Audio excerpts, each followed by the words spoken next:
Lenkti draudžiama kelių ruožuose, kur blogai matomas kelias. Atrodo kaip ir visiškai paprastas variantas. Tai ar dabar už šito ženklo mes lenkti galime ar ne? Labai dažnai gaunu tokį klausimą.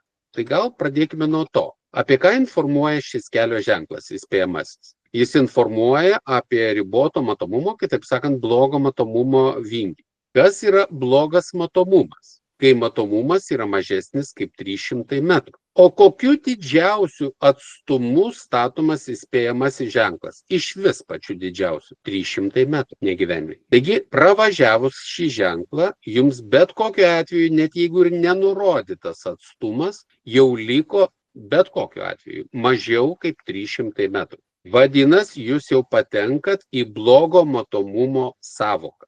O kai yra blogas matomumas, lenkti nebegalite. Štai jums yra atsakymas. Kai reikia sudėti 3 kelių eismo taisyklių punktus, tam, kad galėtumėte atsakyti, ar galima lenkti, štai šioje pavaizduotoje situacijoje. Jums reikia žinoti 3 punktus. Ženklus, sąvoką ir dar ir vėlgi kitą ženklą. Tiksliau, jo statymo būdą.